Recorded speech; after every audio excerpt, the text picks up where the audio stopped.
Good afternoon, everybody. I hope you have a good day today. Did not make any holiday videos this time, Thanksgiving, Christmas, or New Year's.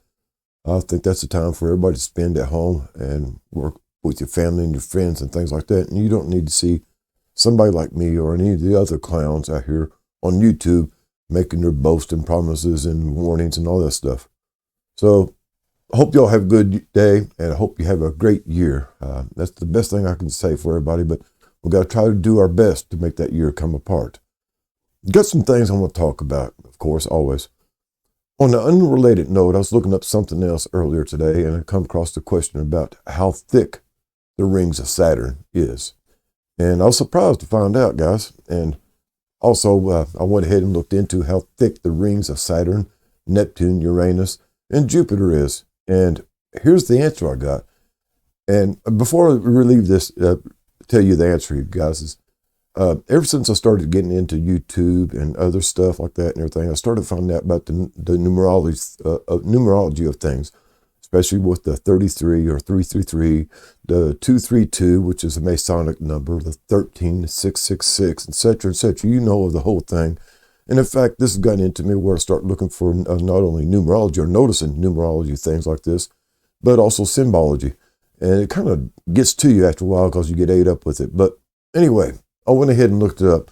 And it come to find out that the rings of Saturn, is the one I looked up first, is 33 feet thick. I said, wow. So I went ahead and asked, what is the thickness of Jupiter, Neptune, and Uranus? And it comes out that, let me look at it here. Let me get down to it right here. Uranus ring is 33 kilometers thick.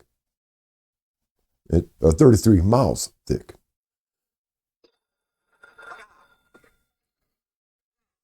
Neptune's, they don't go into it right now. Dadgummit, I had it a while ago. But anyway, guys, 330 miles thick was the other one. 33 miles thick, 33 feet thick.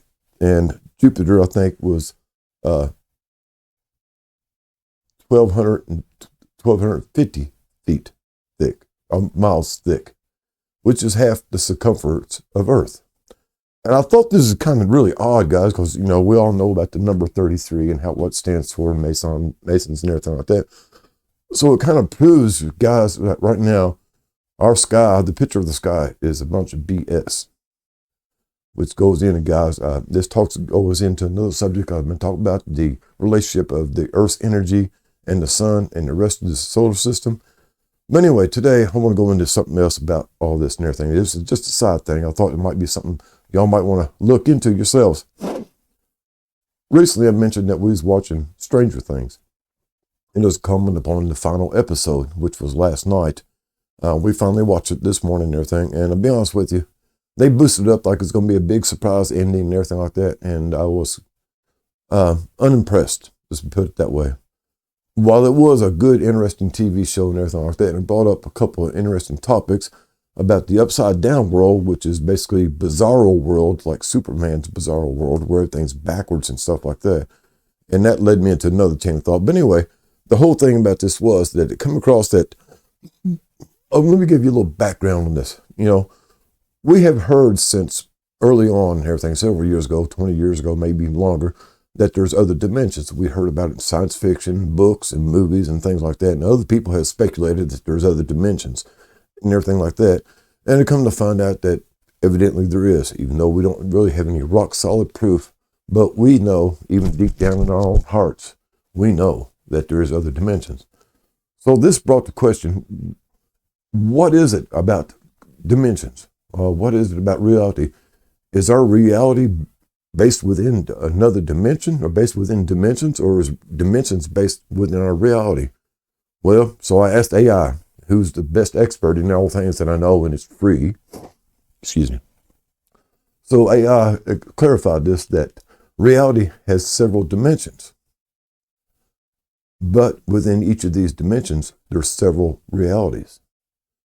So that kind of boggles the mind, guys. I want y'all to imagine this right here, that in effect, since this is the thought process, you know, there's nothing real, to be honest with you. We don't know if this is the real baseline, as Elon Musk or other theorists talked about, the baseline of reality, or if we're a splinter or even a dimension off the splinter, or et cetera, et cetera. It kind of boggles the mind at where we are in the reality of things. Who knows, right?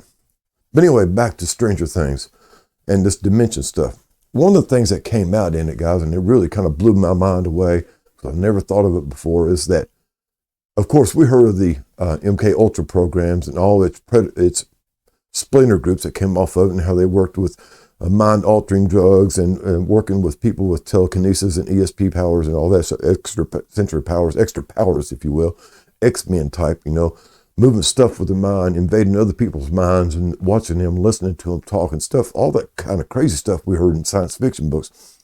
Well, evidently, they was working on this through the CIA and other groups. And in the TV show, Stranger Things, is going on through the Department of Energy. Strange thing, yeah. Anyway, it come to find out that they have known about these dimensions since the 80s. In fact, they found a way into them in the 80s, according to the TV show. Of course, it's like I say, guys, predictive programming is real. They tell us the truth in plain sight, and they disguise it in TV shows, music, literature, magazines, etc., books, everything, guys. It's all disguised as science fiction or pulp media, pulp fiction and stuff like that. But guys, there's a lot of reality in this. So anyway, they've known about these realities since the 80s. In fact, they've been experimenting with them since the mid-80s, going in and out, and they discovered that there was other dimensions. And that's bad enough, guys. Or okay, remember in 2012 or somewhere around there that CERN announced that they have broke through the dimensional barrier, and they did say that something came through. And they also said that somebody from our side went through and never came back. In fact, they said 4 of them went through and never came back. And there's been talk about recently, since they opened this veil into other dimensions, that these entities, whatever they might be, have been coming in to our planet. In fact, on several channels, they show these Dementor type things flying through the skies during disasters or whatever. And everything like that. These black shadowy things, sometimes they're white, and they just look through Dementors like from Harry Potter or something like that. Spirits in the sky, if you will. So ever since then, guys, they've been talking about these things have been coming through. They said they opened up portals into other dimensions. So, guys, that is possibility of truth. And again, in 2012, CERN said, we're sorry, we destroyed Earth. So we got to think about these things. There's not pulp media, not pulp fiction. This is reality stuff that they're telling us. This is reality stuff that they've known about other dimensions and have been experimenting with them since the 80s, if not before. So in Stranger Things, it come to light that they were taking these people that they have experimented with on Earth, developing their extrasensory perception, turning them into X-Men or whatever you want to call them, and their children afterwards was taken from them, said they died during childbirth, and they took them into these alternate dimensions. And there they trained them in several things of this extrasensory projection power that they might have had. And it was working.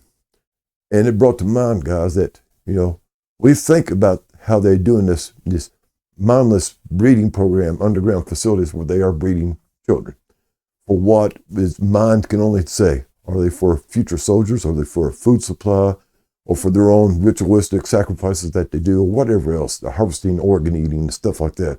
Whatever it is you want to talk about. Yes, these things do exist, but now we have a new idea, guys, that they're taking these people that with special powers, extra powers, and perhaps taking them into a dimension other than Earth where they can develop their powers, their extrasensory senses to a developmental pattern of a weapon of mass destruction, a weapon of secret destruction.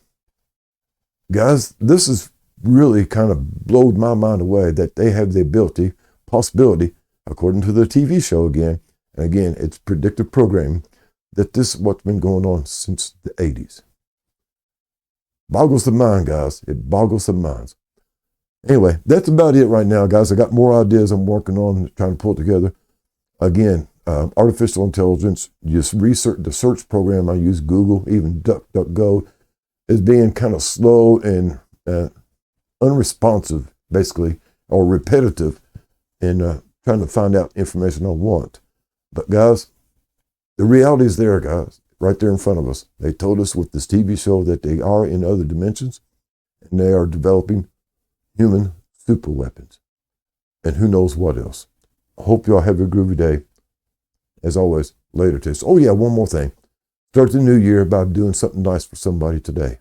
And each and every day, even if it's a phone call or like writing a letter or whatever, reaching out on social media, do something nice for somebody today. Later, taters.